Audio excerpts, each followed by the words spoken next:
ஒவ்வொரு ஆண்டும் தை முதல் நாள் பொங்கல் பண்டிகையாக உலக தமிழ் மக்களால் கொண்டாடப்படுகிறது. உணவளிக்கும் இயற்கைக்கும் அதற்கு உதவும் விவசாய கால்நடைகளுக்கும் நன்றி தெரிவிக்கும் வகையிலேயே இந்த பண்டிகையை தமிழ் மக்கள் வெகு விமர்சையாக கொண்டாடி வருகின்றனர். பொங்கல் பண்டிகை என்றால் புத்தாடை அணிந்து பொங்கல் வைத்து மகிழ்வதோடு நின்றுவிடாமல் ஜல்லிக்கட்டு, மஞ்சு விரட்டு போன்ற வீர விளையாட்டுகளில் ஈடுபடுவதையும் தமிழர்கள் பாரம்பரியமாக கடைபிடித்து வருகின்றனர். பொங்கல் பண்டிகை நெருங்கும் போதே தமிழ்நாட்டின் பல மாவட்டங்களில் ஜல்லிக்கட்டு போட்டிகளுக்காக ஏற்பாடுகள் தொடங்கிவிடும். வாடிவாசல் அமைத்து வண்ணம் பூசுவது, போட்டியில் பங்கேற்க பதிவு செய்யும் காளைகள் மற்றும் மாடுபிடி வீரர்களை பட்டியல் எடுப்பது, பாதுகாப்பிற்காக அரண்கள் அமைப்பது என காலில் சக்கரம் கட்டி ஓடுவர் விழா கமிட்டி நிர்வாகிகள்.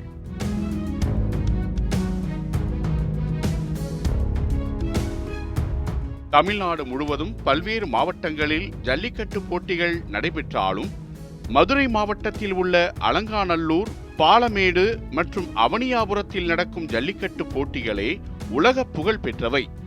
வரவுள்ள பொங்கல் பண்டிகைக்கும் 15ஆம் தேதி அவனியாபுரத்திலும், 16ஆம் தேதி பாலமேட்டிலும், 17ஆம் தேதி அலங்காநல்லூரிலும் ஜல்லிக்கட்டு போட்டிகள் நடைபெறும் என மாவட்ட ஆட்சியர் சங்கீதா அறிவித்துள்ளார். போட்டிகள் தொடங்க இன்னும் 10 தினங்களே உள்ள நிலையில் போட்டியில் பங்கேற்க உள்ள காளைகளும் மாடுபிடி வீரர்களும் பல்வேறு பயிற்சிகளை மேற்கொண்டு தயாராகி வருகின்றனர். திமிலை வீரர்களிடம் பிடிகொடுக்காமல் எல்லைக்கோட்டை தாண்டி செல்ல காளைகளுக்கு அதன் உரிமையாளர் பிரத்யேக பயிற்சிகளை வழங்கி வருகின்றனர்.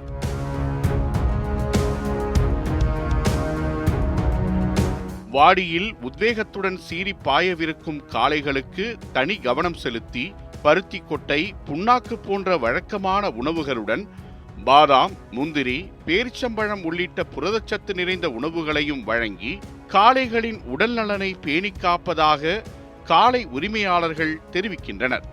இது தவிர காளைகளின் கொம்பை சீவி அவற்றிற்கு மண்குத்தும் பயிற்சி, நீச்சல் பயிற்சி, நடைப்பயிற்சி உள்ளிட்ட பயிற்சிகளை தீவிரமாக அளித்து வருவதாகவும் அவர்கள் தெரிவிக்கின்றனர். இது பாதுகாக்கிறதுக்குள்ள ஒரு ஆளுங்க இருக்க மாதிரி இருக்கும்.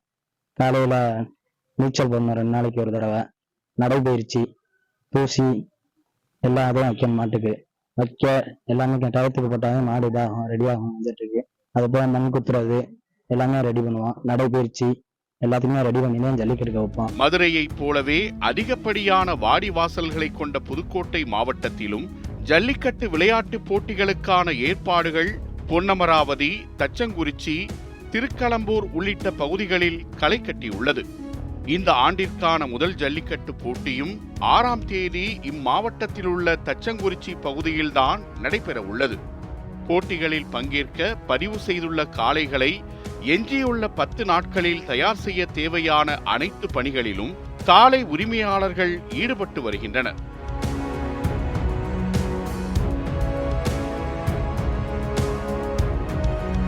காளை வளர்ப்புக்கு தேவையான தீவனங்களின் விலை இந்த ஆண்டு கடுமையாக உயர்ந்துள்ள நிலையில் காளைகளை வளர்க்க முடியாமல் மிகுந்த இன்னலுக்குள்ளாகி இருப்பதாகவும் தீவனங்களின் விலையை குறைக்க நடவடிக்கை எடுக்க வேண்டும் எனவும் காளை உரிமையாளர்கள் வேண்டுகோள் விடுத்துள்ளனர்.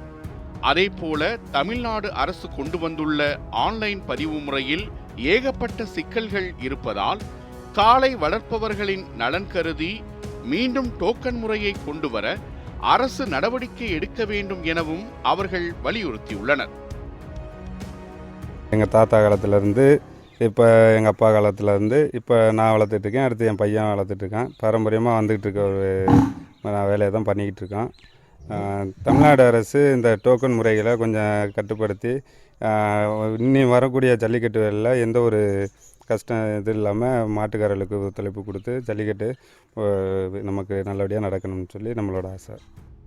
அதே போல மாடுபிடி வீரர்களுக்கு மருத்துவ காப்பீடு செய்து கொடுப்பதை முறைப்படுத்துவது, தேர்தல் வாக்குறுதியான காளை வளர்ப்பவர்களுக்கு பராமரிப்பு தொகையாக மாதம் 1000 ரூபாய் வழங்குவது போன்றவற்றையும் அரசு தனி கவனம் செலுத்தி செய்து கொடுக்க வேண்டும் என காளை உரிமையாளர்கள் கோரிக்கை விடுத்துள்ளனர். களம் காண காளைகளும் அவற்றை நேருக்கு நேர் சந்திக்க மாடுபிடி வீரர்களும் மும்முரமாக தயாராகி வரும் நிலையில் விறுவிறுப்பு குறையாமல் நடக்கும் ஜல்லிக்கட்டு போட்டிகளை காணும் எதிர்பார்ப்பு மக்களிடையே அதிகரித்துள்ளது என்பதே நிதர்சனமான உண்மை. நியூஸ் 7 தமிழ் செய்திகளுக்காக மேலூர் செய்தியாளர் குமரேசன் மற்றும் பொன்னமராவதி செய்தியாளர் கார்த்திகேயன்.